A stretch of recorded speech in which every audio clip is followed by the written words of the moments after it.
Solomon David Arulanandam என்னும் David ஐயா ஒரு இயக்கமாக, சிந்தனையாக, தனி மனிதராக, வரலாறாகவும் கனவாகவும் வாழ்ந்தவர். அவர் வாழ்வும் மரணமும் ஒரு அனுபவம், ஒரு செய்தி. ஈழத்தமிழர் அரசியல் வரலாற்றிலும் போராட்ட வரலாற்றிலும் மின்னி மறையும் மேகம் போல சில செய்திகளையும் வாழ்வையும் நமக்கு விட்டு சென்றிருக்கிறார்.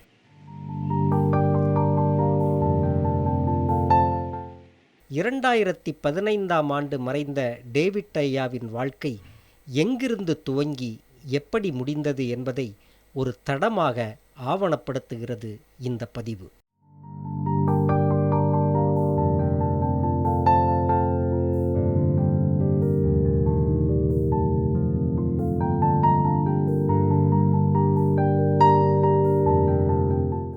வணக்கம். வணக்கம் ஐயா. வணக்கம். நான் 80க்கு பிறகான தலைமுறையை சேர்ந்தேன். அண்மையில் நான் உங்களுடைய Tamil Eelam freedom struggle and inside story இந்த புத்தகத்தை படித்தேன். பெரிய வெக்கமாக இருந்தது எனக்கு. இதுக்கு முதல் உங்களை தெரியல. அப்போ முழுக்க படித்து முடிச்சுட்டு நான் ஒரு கட்டுரை ஒன்று எழுதினேன். அந்த கட்டுரை நான் சொல்லியிருக்கிறேன். தமிழீழம் என்னும் ஒரு தேசத்தின் நிர்மாணம் குறித்து நெடிய கனவுகளோடு இருந்த அந்த மனிதர் இன்று கண்டுகொள்ளப்படாமல் இருப்பது மனதுக்கு பாரமாக இருக்கிறது. அப்படி தொடங்கி நீங்கள் ஆஸ்திரேலியா மெல்பர்ன் பல்கலைக்கழகத்தில் உங்களோட பேச்சுலர் ஆஃப் ஆர்கிடெக்ட் பட்டப்படிப்பினை முடித்திருக்கிறீர்கள். லண்டனிலும் நைஜீரியாவிலும் town planning Nigeria town planning கற்கையை பூர்த்தி செய்கிறீங்க. 3 வருடங்கள் கென்யா நாட்டின் மொம்பாசா சிட்டி பிளானிங் அதில் அங்கம் வகித்திருக்கிறீர்கள் அப்படி சொல்லி நான் இந்த கட்டுரையை முடிச்சிருந்தேன். எப்படின்னு சொன்னால், அதே நேரம் இதில் இந்த தமிழ்நாட்டில் ஈழத்து அகதிகளை எப்படி அணுகுகிறார்கள் சொல்லி ஒரு உங்களை எப்படி அணுகுகிறார்கள். ஒரு 76 வயசில் போலீஸ் ஸ்டேஷனில் உங்களை நீண்ட நேரம் காக்க வச்சது உங்களை நீங்கள் அதில் எழுதியிருந்ததை நான் தமிழில் மொழிபெயர்த்து அதை எழுதியிருந்தேன். அது ஒரு கேள்வியோட முடிச்சிருந்தேன். முடிவு இப்படி தான் வருது. இதே நூலின் பிறிதொரிடத்தில் 10 ரூபாய் லஞ்சம் கொடுப்பதற்கு அந்த நேரத்தில் தன்னிடம் பணம் இல்லாத தவித்ததையும் பின்னர் வேறொரு இளைஞன் உதவி செய்ததையும் குறிப்பிட்டிருக்கிறார். ஒரு காலத்தில் America, Canada, Mexico, Japan, Thailand என உலகம் சுற்றிய ஒரு பொறியியலாளர், கெனிய நாட்டின் நகரை திட்டமிட்டு அமைத்த குழுவின் தலைவன், ஈழத்திற்கான திட்டமிடல் கனவுகளோடு திரிந்தவர் என்று ஆங்கிலம் சொல்லிக் கொடுத்து வயிற்றை கழுவுறார் என்பது தமிழினத்தின் மிகப்பெரிய சோகம். 4 ஆண்கள் 2 பெண்கள் என கரம்பனில் வாழ்ந்த அருளானந்தம் மரியம்பிள்ளை தம்பதிகளுக்கு 6 பிள்ளைகள். அதில் கடைசியாக பிறந்தவர்தான் சாலமோன் டேவிட் என்னும் டேவிட் ஐயா. நான் 1924ஆம் ஆண்டு ஏப்ரல் மாதம் 24ஆம் தேதி கரம்பன் என்ற ஊரில் பிறந்தேன். இப்போ எனக்கு வயது 87. இவ்வளவு காலமும் பலவிதமான அனுபவங்களை சந்திச்சிருக்கிறேன். அதை விளங்கப்படுத்தி தமிழீழ மக்கள் தங்களுடைய விடுதலைக்காக என்னுடைய வாழ்க்கையை ஒரு முன்மாதிரியாக எடுத்தால் எனக்கு என்னுடைய வாழ்வு ஒரு பயனுள்ளதென்று எண்ணம் உண்டாவதற்கு காரணம் இருக்கும். என்னுடைய புத்தகம் எழுதும் போதும் நான் அந்த எண்ணத்தோடு தான் எழுதினேன். நான் சொல்லுவது எல்லாம் உண்மை. ஒன்றென்றாயின என்னுடைய சொந்த லாபத்துக்காகவோ அரசியல் லாபத்துக்காகவோ அல்லவிட்டால் வேறு ஒரு லாபத்துக்காக ஒன்றையும் சொல்லவில்லை. நான் உங்களுக்கு முதல்ல சொன்ன மாதிரி 1924ஆம் ஆண்டில் ஏப்ரல் மாதம் 24ஆம் தேதி கரம்பன் என்ற ஊரில் பிறந்தனான். கரம்பன் என்றால் அதனுடைய பெரிய லைடன் தீவுன்னு சொல்லுவாங்க. அங்கே தான் பிறந்து அங்கே இருந்த கான்வென்ட்டில் படித்து 5 வருஷத்துக்கு பிறகு 3 வருஷம் தமிழே தனியாக படித்து அந்த தமிழ் படிப்பு முடிந்த பிறகு நான் ஆங்கிலம் படிக்க வேணுமென்று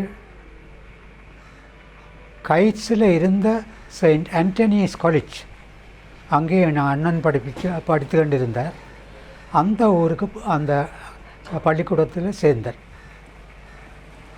அதற்கு ஆங்கிலம் படிக்கிறதுக்கு மாதம் பணம் கட்ட வேணும். ஆனால் என்னுடைய தகப்பனாருக்கு போதிய வருவாய் இல்லாதபடியால் அவர் என்னை படிப்பிக்க இயலாதென்று முடிவுக்கு வந்துட்டார். அவர் ஒரு நாள் என்னை கூட்டி கொண்டு போய் வீட்டுக்கு போகும்போது வழியிலே சொன்னார், அண்ணனை நான் எப்படியாலும் பாடுபட்டு ஆங்கிலம் படிப்பிச்சு அவனை ஒரு உத்தியோகத்துக்கு அனுப்பி போடுறேன். ஆனால் உங்களை படிப்பித்து கொண்டு வரத்துக்கு என்னிடம் போதிய பணம் இல்லை. ஆனபடியால் நீங்கள் என்னுடன் வந்து தம்பதேனியாவில் தான் அவர் ஒரு சின்ன கடை வச்சிருக்கிறார். அந்த கடையில் என்னோடு இருந்து உங்களுடைய வாழ்க்கையை என்னுடைய வாழ்க்கையைப் போல நீங்கள் உண்டாக்கி கொள்ளலாம் என்று சொன்னார். எனக்கு அந்த நேரத்தில் படித்தா என்ன, படிக்காவிட்டா என்ன உத்தியோகம் செய்தா என்ன, அதை பற்றி ஒரு விவரம் தெரியாது. நான் ஓமண்டுட்டேன். அன்று என்னை கொண்டு போய் வீட்டிலே விட்டுட்டு அடுத்த நாள் என்னை கூட்டிகிட்டு வந்து செயின்ட் ஆண்டனிஸ் காலேஜுக்கு பிரின்சிபலாக இருந்தவர் எங்களோட சொந்தக்காரால் தான். அவரிடம் கூட்டிக் கொண்டு வந்து இந்த விஷயங்களை சொன்னார். அவன் பெரியவன் படிக்கிறான், அவனுக்கு நான் மாதம் காசு கட்டுறேன், எனக்கு வருவாய் எவ்வளவு இல்லை, இவனுக்கு கட்டி இயலாது. ஆனபடியால் நான் இவனை கொண்டு போய் என்னுடைய கடையிலே வச்சு இந்த வியாபாரத்தை அவனுக்கு சொல்லி கொடுத்து விட்றேன். அவர் பிரின்சிபலுக்கு அடக்க முடியாத கோபம் வந்துட்டு அவர் சொன்னார், உனக்கு அவனை பற்றி தெரியாது, எங்களுக்கு ஒரு 3-4 மாதம்தான் அவனை தெரியும், ஆனால் இவன் நல்ல ஸ்டூடெண்ட், நல்லா படிப்பான். ஆனபடியால் உனக்கு படிப்பிக்க இயலாதென்றால் அவனை என்னோட விட்டுடு, நான் அவனை கூட்டிகிட்டு போய் அவனுக்கு படிப்புன்னு சொல்லி கொடுத்து சாப்பாடும் கொடுத்து போர்டிங்கும் கொடுத்து அவன் எவ்வளவுக்கு படிக்கிறானோ அவ்வளவுக்கு நான் படிப்பிப்பேன் என்று சொல்லி, நீ நாளைக்கு அவரை கூட்டின்னு வந்து இங்கே விட்டுடு, நான் இளவாலை செயின்ட் ஹென்ரிஸ் காலேஜுக்கு போகிறேன், அங்கே வேலை செய்கிறதுக்கு நான் என்னோட காரில் கூட்டி கொண்டு போகிறேன்னு சொல்லி ஓமன்ட்டு சொல்லிட்டேன். அதுக்காக அடுத்த நாள் போய் வீட்டிலே எனக்கு இன்னும் நல்ல நினைப்பாக இருக்குது. ஒரு சின்னொரு ஜப்பானீஸ் சாக்லேட் பாக்ஸ், அந்த படம் கூட என் மனத்தில் இருக்குது. ஒரு வட்டியுக்குள்ள ஒரு பூனை விளையாடி அன்னைக்குது. ஏன்னா எனக்கு அந்த சின்ன வயதிலேயே இந்த ஆர்ட் இது அப்படியே பதிஞ்சிட்டுது. அந்த படத்தை இப்பயும் அப்படியே கிடுவான். அந்த அளவுக்கு அந்த விஷுவல் பவர் இருந்தது. அப்போ அதுக்குள்ளே வச்சு போட்டு 2 சின்ன வேட்டி, 2 சின்ன ஷர்ட்டு, மற்றது ஒரு டவல், அவ்வளவையும் வச்சு எல்லாத்தையும் போட்டு நான் நினைக்கிறேன் அவருக்கு கொஞ்சம் மனத்துக்கு கஷ்டமாக இருந்தது. அவர் என்னோடு வரையில்லை. நான் ஒவ்வொரு நாளும் பள்ளிக்கூடத்துக்கு நடந்து தான் போகிறேன். நீ போய் அவர் அவங்களோட அங்கிளோட இளவாலையில் போய் படிக்கண்டு சொல்லி போட்டு அவர் வரையில்லை. நான் தனியாக தான் வந்தேன். ஒரு மைல் நடக்க வேணும் எங்களோட வீட்டில் இருந்து செயின்ட் ஆண்டனிஸ் காலேஜுக்கு. காலையில் நான் நினைக்கிறேன் ஒரு 6, 7 மணி இருக்கும். என்ன நினைப்பாக இருக்குது, ரோட்டில் நடந்து வரைக்குள்ள எல்லாம் அதுவும் ஒரு குளம் இருக்குது, அதுக்கு கிட்ட சரியான மொஸ்கிட்டோஸ் சுற்றி சுற்றி சுற்றி சுற்றி போவிடாமல் தடுத்து கண்டு நிற்குதுகள். நான் அதுகளை தட்டி தட்டி தட்டி போட்டு போக ஒரு ஆள் வெள்ளை வேட்டியும் கட்டி வெள்ளை சால்வையும் போட்டு அதால் வந்து எங்கே தம்பி போறீரன்னு கேட்டார். கவனம், ஏனென்றால் அவர் என்ன பார்த்துருக்கிறார் போல இருக்கு நான் வந்ததை. நான் சொன்னேன், இப்படி நான் கரம்பனில் இருக்கிறேன், இளவாலசன் இன்ட்ரீஸ் காலேஜுக்கு படிக்க போகிறேன், இன்றைக்கு எங்களோட பிரின்சிபல் அங்கிள் அவர் கூட்டிகிட்டு போக போகிறார், அதுக்காக நான் வீட்டை விட்டு இன்றைக்கு வந்திருக்கிறேன்ட்டு. அப்போ அவர் சொன்னார், அது இங்கிலீஷில் தான் சொல்ல எனக்கு வடிவாக தெரியும், many are called, few are chosen ரெண்டு பைபிளில் இருக்குது. அதை சொல்லி போட்டு அவர் ஒரு வேறு வழியால் பணம் கூடலுக்களால் போயிட்டார். இது எனக்கு என்னுடைய வாழ்க்கை முழுக்க இது உண்மையா, இது கனவா, இதனுடைய பின்னணி என்னண்டு எப்போதும் என் மனத்தில் மறக்க முடியாத அனுபவமாக போச்சு. அதுக்கு பிறகு நான் போய் எங்கள் பத்திநாதண்டு தான் எங்களுடைய அங்களோட பேர், அவரோட கூட போய் இளவாலையில் அந்த அவங்களோட போர்டிங்கில் இருந்து படித்தேன். அதுக்கு பிறகு நான் அவ்வளவு வீட்டை வார இல்லை. அந்த நேரத்தில் எனக்கு 9 வயது. 5 வயதில் படிக்க துவங்கினான், 3 வருஷம் தமிழ் படித்த நான், 9ஆம் வயதில் இங்கிலீஷ் படிக்க துவங்கினான். அதில் 9 வயதிலிருந்து 16, 17 வயது மட்டும் போர்டிங்கில் தான் இருப்பேன், வீட்டையும் போக மாட்டேன், அங்கேயே விளையாடுவேன், அங்கேயே சாப்பிடுவேன்.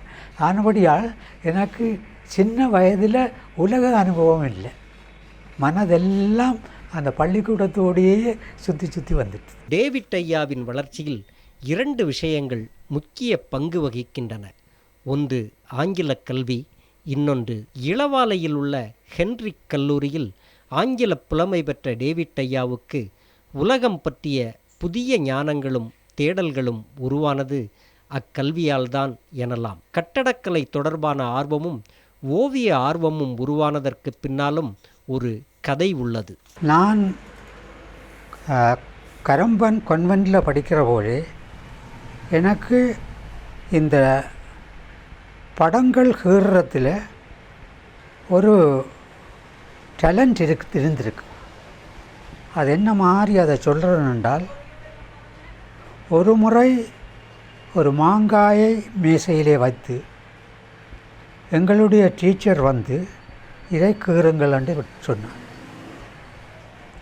நான் அதை பார்த்து நல்லா ஊண்டி மாங்காயாக கீறிட்டேன். அதை வந்து பார்த்து போட்டு அவள் சொன்னால், வடிவாத்தான் கீறி இருக்கிறீர்கள், ஆனால் முதல் கீறும்போது அதை மெல்லவாக லைட்டாக கீறி அதுக்கு பிறகு அதை உறுதியாக கீறணும். இப்படி கீறி அந்த பேப்பரை பழுதாக்கப்படாது. அது வடிவான ட்ராயிங் இல்லை. வடிவான ட்ராயிங் என்றால் அது மெல்லவாக கீறணும். அதை இதை எடுத்து போட்டு இன்னும் ஒரு பேப்பரில் கீறன்னு சொன்னான். அந்த நேரத்திலேயே எனக்கு இந்த குழப்ப குணமோ தெரியாது. அவள் அடுத்த முறை வந்தபோது நான் மெல்லவாக கீறி வச்சிருந்தேன்.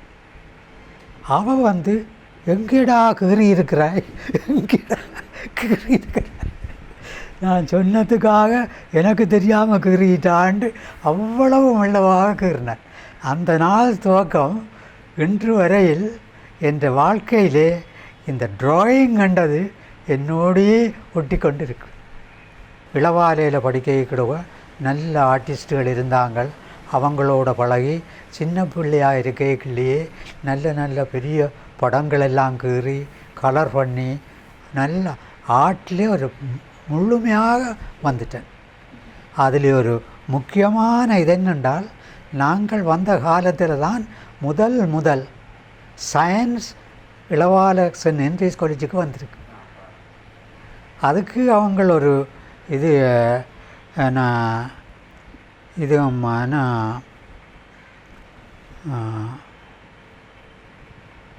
வீடியோ கொண்டு வந்து வச்சு பிள்ளைகள் எல்லாரையும் மேல் மாடிக்கு கூட்டி கொண்டு போய் அதை போட்டு எங்களுக்கு காட்டினவர்கள். அதுக்கு நாங்கள் மேலே போயிருந்து அதை பார்த்தோம். அந்த தான் முதல் செயின்ட் ஹென்ரிஸ் காலேஜில் சயின்ஸ் துவங்கின காலம்.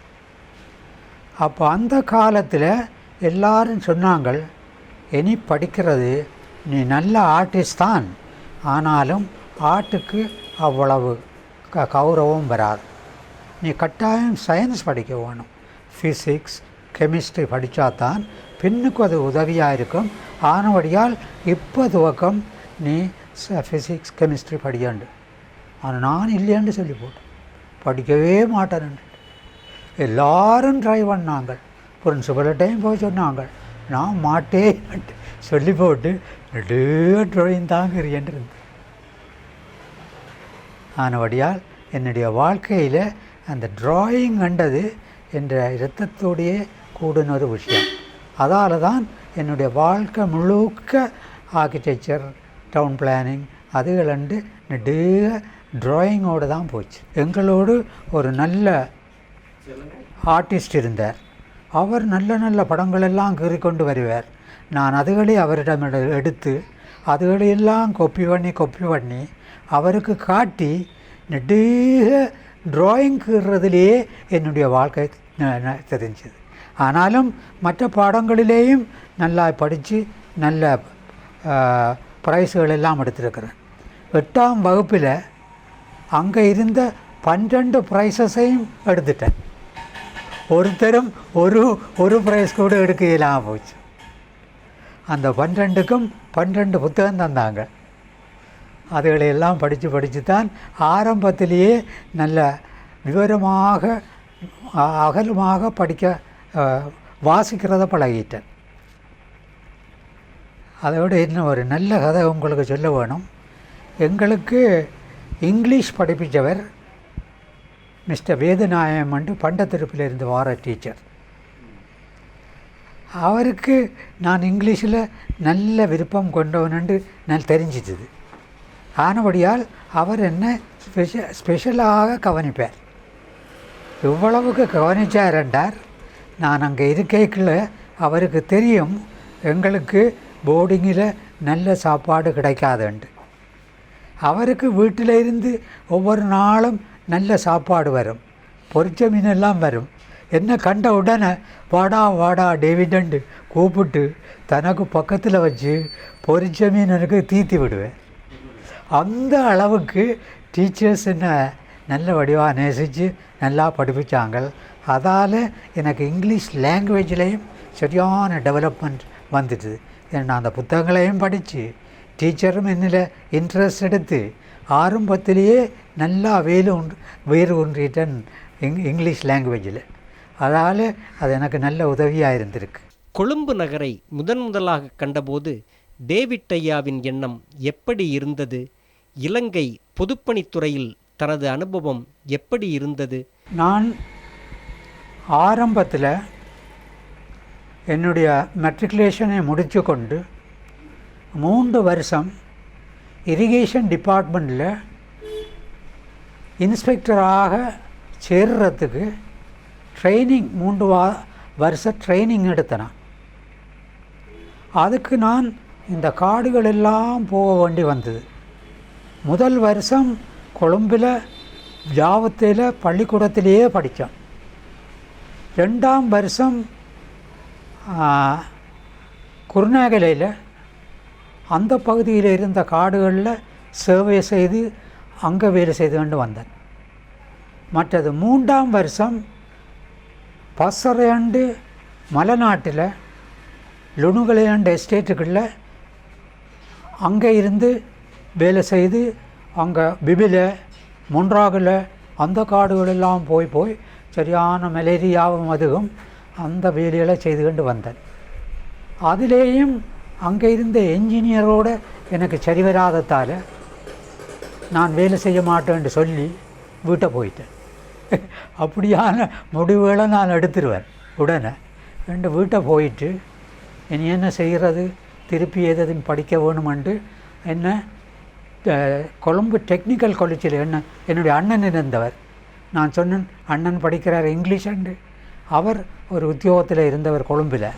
அவற்றை வீட்டில் இருந்து அவர் எனக்கு காசு தந்து நான் போய் செலான் டெக்னிக்கல் காலேஜில் படித்து கொண்டு வரேன். அப்படி படித்து கொண்டு வர நேரத்தில் ஒரு நாள் நான் அந்த நேரத்தில் அந்த உத்தியோகம் இல்லாமல் போய் கவர்மெண்ட்டோட சண்டை போட்டத்தில் எனக்கு ஒரு இந்த கம்யூனிஸ்ட் ஐடியாஸ் வந்துடுது. அப்போ இந்த கம்யூனிஸ்ட் அவங்க கிளரிக்கல் சர்வீஸ் யூனியன் சண்டையெல்லாம் போட்டாங்க. அதுகளோடு எல்லாம் சேர்ந்து ரோட்டுகளெல்லாம் திரிவன். ஏன்னா அதுலேயும் நானும் ஒரு ஆள்.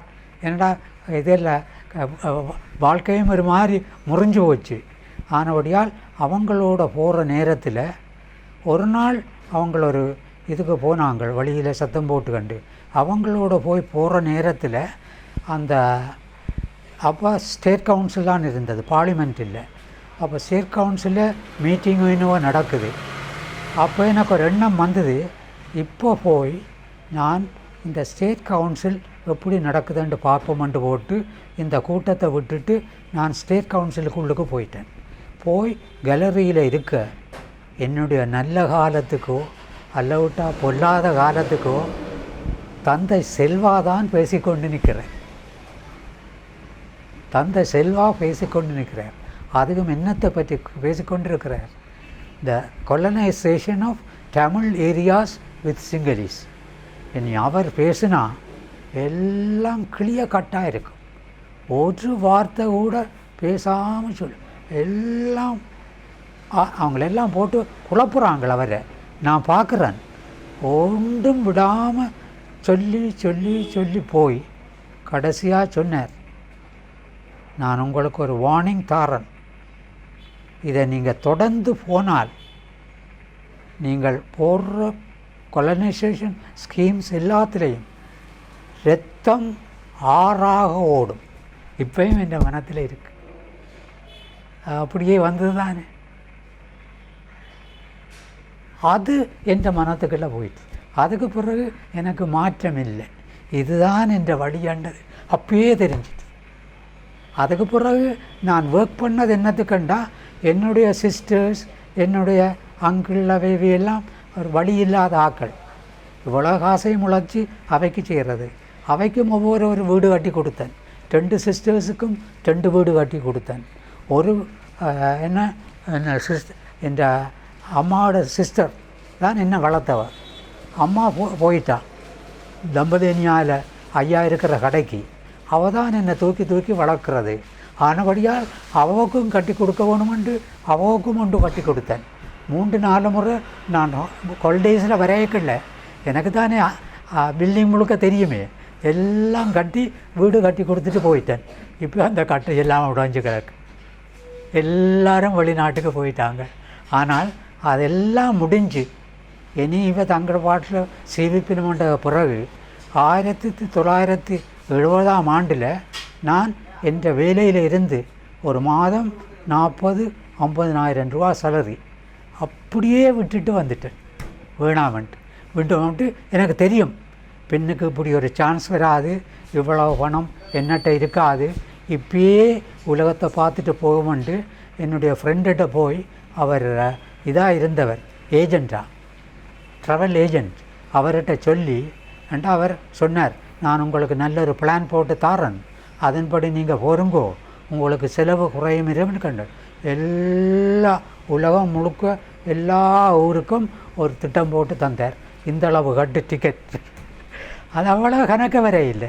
ஏனென்றால் எனக்கே டிக்கெட் ஆறாங்கிடுவங்கள் இங்கிலாண்டுக்கு போயிட்டு வாரத்துக்கு. அதோட என்ன ஒரு 300-400 பவுண்ட்ஸ் கட்டி போட்டு உலகம் முழுக்க போயிட்டு வந்தேன் ஒரு 6 மாதம். என்ன மெக்சிகோ இதுகளெல்லாம் போய் பார்த்தது அந்த டைமில் தான். இந்த பயணம் எதுக்கு போனீங்க? உலகத்தை பார்க்க வேணும் என்று நான் போகிறதுக்கு முந்தி ஆர்கிடெக்சரும் படிச்சிருக்கிறேன். உலகத்தில் ஆர்கிடெக்ட்ஸ் எப்படி இருக்குது, நாங்கள் எப்படி கட்ட வேணும். எனக்கு அந்த நேரத்தில் நான் படிக்கிற நேரத்திலேயே நாங்கள் ட்ரிங்கமல் யூனிவர்சிட்டி கட்ட வேணுமென்று பிளான் போட்டுட்டோம். அதுக்கு நான் பிளான் போட்டு கொடுத்தேன். நான் நல்ல புத்தகம் அடித்தேன். நாங்கள் அந்த புத்தகம் அந்த அந்த பில்டிங்ஸ் எப்படி இருக்குமெண்டு அங்கே நாங்கள் ஒரு ஃபங்க்ஷனும் வச்சு அதை திறந்தனாங்க. தந்தை செல்வா வந்து அதை துவங்கினவர் ஹார்பர் ஸ்ட்ரீட்டில். அங்கே திருக்கோணமலையில் ஹார்பர் ஸ்ட்ரீட்னு ஒன்று இருக்குது. அதில் வந்து அவர் தான் அதை துவக்கி வச்சவர். அந்த நேரத்தில் நான் யூனிவர்சிட்டிக்கு இருந்தான், தமிழ் யூனிவர்சிட்டி. அதுக்கு பிறகு மெக்சிகோவுக்கு போய் மெக்சிகோ யூனிவர்சிட்டியை பார்த்தா மெக்சிகோ யூனிவர்சிட்டியிலும் பார்க்க எங்களோட யூனிவர்சிட்டி நல்லா வரணும்னு எனக்கு சந்தோஷம். ஏன்னா நாங்கள் மாடர்ன் ஆர்கிடெக்சர் தானே படித்தது. நாங்கள் என்ன சிங்கப்பூரை போல் அதை போல் எங்களோட ட்ரிங்கமலி ஹார்பர் முழுக்க டால் டவர்ஸ் எல்லாம் கட்டி அந்த அட்மாஸ்பியரை க்ரியேட் பண்ணணும்னு அந்த நாளையிலேயே ஒரு ஆசை இருந்தது. ஆனால் அதுகள் ஒன்றும் பலிக்க இல்லை. எங்கள் ஆக்கள் அதுக்கு முன்னுக்கு வர இல்லை. ஏனென்றால் அதுக்கண்டு ப்ரொஃபஸர்ஸ் எல்லாம் வந்தவன். அவன் வந்து இருந்திருந்தால் அந்த நேரத்தில் அந்த இடமெல்லாம் அவங்கள்ட்ட இருந்திருக்கும். இப்போ நான் நினைக்கிறேன் அதில் அரைவாசியை சிங்களவர் எடுத்துட்டாங்க. ஆனால் எங்கள் ஆக்கள் அங்கே வந்து இருக்காததால் யூனிவர்சிட்டியும் வரையில் அந்த ட்ரிங்கமலியே எங்களுக்கு கிடைக்க மாட்டோமென்ற எண்ணம் வந்துட்டு. அது எங்கட பிள்ளை. ஏனென்றால் தங்கட உத்தியோகத்தை விட்டுட்டு வர வைக்க விருப்பம் இல்லை. கொஞ்சம் சாக்ரிஃபைஸ் பண்ண இயலாமல் போச்சு அவைக்கு. 947 கிட்ட 47 இந்த ட்ரபிள் எல்லாம் நடந்தது. அப்போ வந்து நான் உங்களுக்கு தெரிய வேணுமென்று தெரிகிறேன். ஒரு டெலிகிராஃப் ஆஃபீஸ் இருக்குது ஒரு பகுதியில். அதுக்கு முன்னால் ரெட் பில்டிங் பிரிக்ஸால், அதுதான் என்ன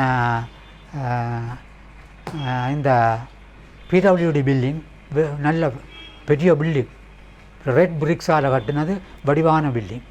அது இப்போ மாடர்ன் இந்த இது பிளாஸ்டர் எல்லாம் போட்டு கட்டினது டெலிகம்யூனிகேஷன் பில்டிங். அப்போ நான் சின்னனில் வந்து அதுக்கு முன்னால் நின்றுகண்டு அந்த பில்டிங்குக்கு மேலே அந்த ட்ரையாங்கிளுக்குள்ள பூ வேலையெல்லாம் செய்திருக்கு. அப்போ அதுகளை பார்த்துக்கண்டு அட்மயர் பண்ணியாண்டு நான் நினைக்கிறேன் என்னண்டா இந்த பூ வேலை செய்கிறது தான் ஆர்கிடெக்டோட வேலையாண்டு. எனக்கு விளங்காது, ஆனால் அதுதான் என் எண்ணம். அதை வச்சு போட்டு எனக்கு இந்த பெரிய பில்டிங்களுக்கு போக பயம். என்னடா வில்லேஜில் இருந்த நான் இப்போ புதுக்க கொழும்பில் வந்து இடங்களை பார்க்குறேன். மேலே போகிறேன், ஏதாவது பெரிய ஸ்டேர்கேஸ் 2 பக்கம் இப்படி போய் மேலே டோம் வச்சு பெரிய பில்டிங், பிடபிள்யூடி பில்டிங். அதால் போக பயமாக இருக்குது. மெல்லவாக ஏறி அங்கே போய் கிளரிக்கல் சர்வீஸ் சைடுக்கு போய் அங்கே கிளரிக்கல் சர்வீஸில் ஒரு தமிழால் இருந்தவர், அவர்கிட்ட போய் மெல்லவாக சொன்னேன், எனக்கு இந்த பில்டிங்கில் இருக்கிற பூவேலையெல்லாம் நல்லா தெரியும், நல்லா ட்ராயிங்கிறவன், என்ன இங்கே பிடபிள்யூடியில் சேர்த்து விடுங்கோண்டு. அவர் கேட்டார், உங்களுக்கு இப்போ எத்தனை வயதுண்டு? நான் சொன்னேன் 47, ஒரு 1 இயர் ஓவரேஜ். அவர் சொன்னார், தம்பி ஓவரேஜெண்டா எடுக்க மாட்டாங்க, அதை நீங்கள் ட்ரை பண்ணி சோமில்லை, அதை விட்டுருங்கோ, அதில் வேறு ஒன்றை பாருங்கோ, இப்போ டெக்னிக்கல் காலேஜில் படியுங்கோ, ஆனால் அதுக்கு பிறகு நீங்கள் வந்து இங்கே சேர்ந்து இங்கே வேலை செய்யலாமென்ட்டு சொல்லிவிட்டேன். நான் ஓமன்ட்டு போய் டெக்னிக்கல் காலேஜில் படித்து, டெக்னிக்கல் காலேஜிலையும் அதுகளையும் சொல்ல வேணும் டீட்டெயிலாக. ஏன்னா டீட்டெயில்தான் இதில் இந்த லைஃபோட அந்த இதுகள் தெரியும். டெக்னிக்கல் காலேஜில் போய் நான் இந்த இதுக்கு என்ன நான் இது ஆர்கிடெக்சர் ட்ராயிங் படிக்கத்தான் எனக்கு விருப்பம். ஆனால் நான் இந்த இது காடுகளில் எல்லாம் சர்வே செய்து இதுகளெல்லாம் எனக்கு நல்ல இது தியோடலைட்டில் சர்வே செய்கிறது அதுகளெல்லாம் எனக்கு அது நான் அப்ளை பண்ணிக்குள்ள எழுதினான். அதால் என்ன சர்வே இதுக்கெல்லாம் போட்டு விட்டுட்டாங்க. ஆனால் எனக்கு அது விருப்பம் இல்லை. ஆனால் சர்வேயர்ஸும் டிராஸ்மனும் ஒரு பாடத்துக்கு ஒன்றா வந்து தான் படிக்க வேணும். அப்போ நான் டிராஸ்மனோட போயிருந்து அந்த டிராஸ்மன் லெக்சர்ஸை கேட்பேன். அதை படிப்பிச்சு கொண்டு இருந்தவர் ஒரு நல்ல கட்டிக்காரன், நல்ல ஒரு பேர் வரையில் பேர் சொல்கிறான். அவர் பிடபிள்யூடியில் சீஃப் இதாக இருந்தவர். அதில் ரிட்டையர் பண்ணி இப்போ அந்த டிராஃப்ட்மேன்ஷிப் படிப்பிக்கிறார். அப்போ அதில் படித்து கொண்டு இருக்கிற நேரத்தில் நாங்கள் எல்லோரும் உண்டாத்தானே இருக்கிறோம், சர்வேயர்ஸும் இதுவும் இருந்து படித்து போட்டு நான் முன் டெஸ்கில் இருந்து அவர் அந்த இதுகளை பற்றி டிஸ்கிரைப் பண்ணுவேன். Colours, Sahara dessert, yellow sands, green oasis, blue waters. நான் என்ன மறந்து அப்படியே மறந்து போயிருப்பேன். அதையெல்லாம் அவர் நோட் பண்ணி இருக்கிறார். போட்டு ஒரு நாள் குடிச்சு போட்டு வந்து, டேவிட் இஸ் மை சன். எல்லாரும் வெடிக்கிட்டு போக நான் பின்னுக்கு நின்று இவர்கிட்ட போய் சொன்னேன், எனக்கு டிராஃப்ட்மேன்ஷிப் தான் விருப்பம், நான் நல்லா ட்ரா பண்ணுவேன், நல்ல ஆர்டிஸ்ட், என்ன இதில் போட்டு விட்டுட்டாங்க, எனக்கு அது விருப்பம் இல்லை என்று சொன்ன உடனே அவர் என்ன ஒரு கையில் பிடிச்சி, இது 3 ஸ்டோரி பில்டிங்கில் இருக்குது, கீழே கூட்டி என்ன வந்து டெக்னிக்கல் பார்த்துருக்குறீங்களா? இல்லை, என்ன அங்கே இருக்குது, மருதானைக்கு போகிற வழியில் இருக்குது. அப்படி அந்த கோட்ஜாட்டுகளால் கூட்டியண்டு போய் இன்னும் ஒரு ஸ்டே கேஸில் போய் அங்கே இவர்கிட்ட போகிறார், பிரின்சிபல்கிட்ட.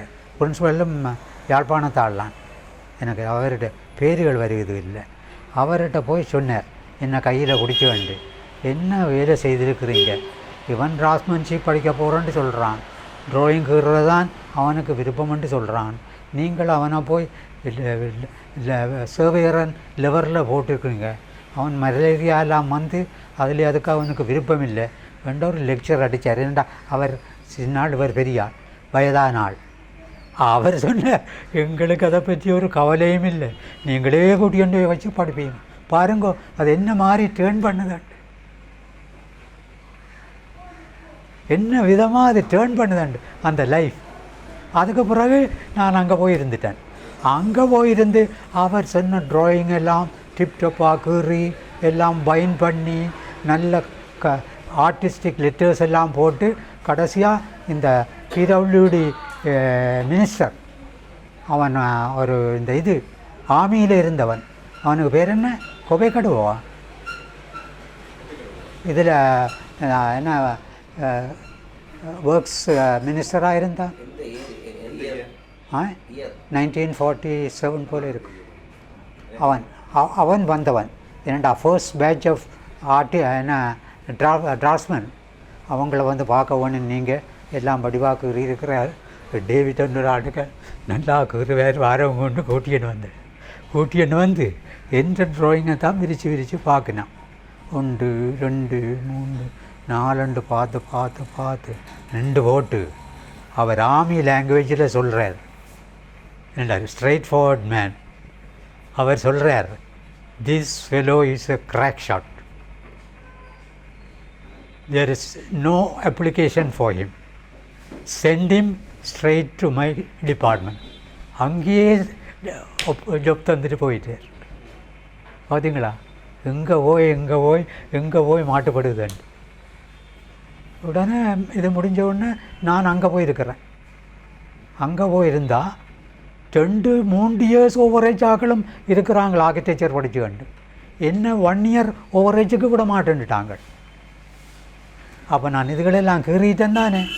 அங்கே சீனியர் ஆர்கிடெக்டும் வின் ஜோன்ஸண்டு, அவன் இங்கிலீஷ்காரன், அவனுக்கு என்ற ஒர்க் தெரியும் நல்லா, இவன் ஒரு கிஃப்டட் ஆர்டிஸ்டண்டு பார்க்க. என்னடா அவன் ஆஃபீஸில் நான் ஒர்க் பண்ணுறேன்.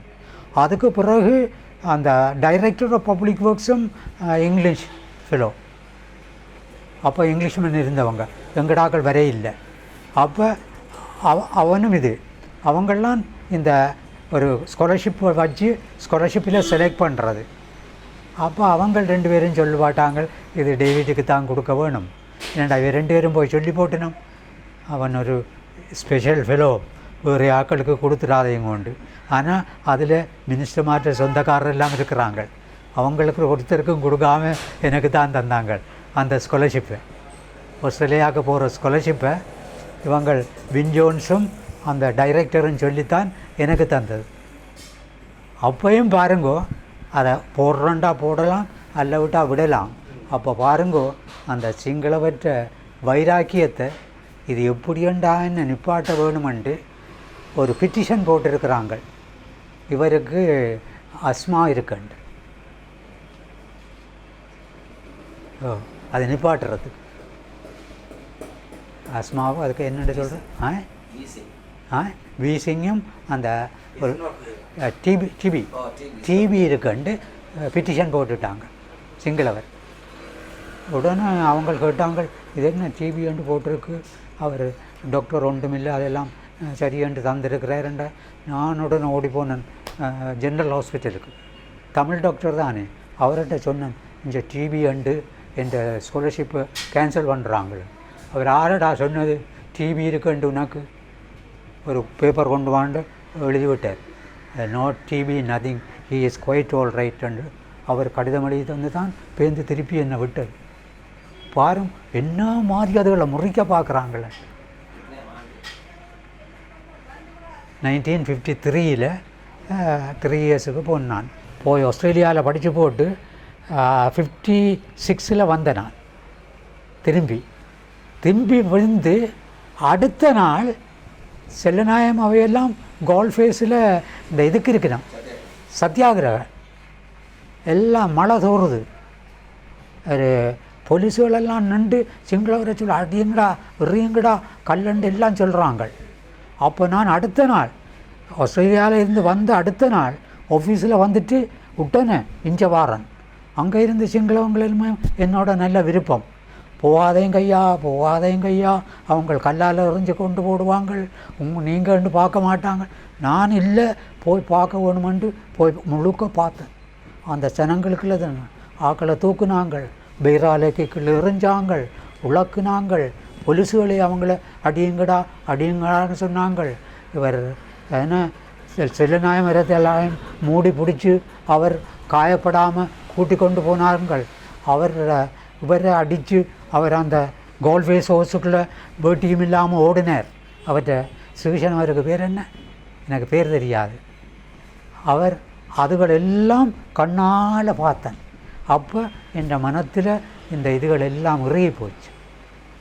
இனி திரும்பி போக இயலாது, இதை செய்து முடிக்க வேணுமென்ற எண்ணம். 53, 47, 53, 56, 53 56 மட்டும்தான் 3 இயர்ஸ் தான் நாங்கள் படித்தேன். நான் ஏனண்டா 2 இயர்ஸ் எக்ஸம்ஷன் தந்தவங்க. ஆனபடியாக என்ற மனத்தில் இருந்ததை நான் அப்படியே இந்த அனுபவத்தில் கண்டுட்டேன்.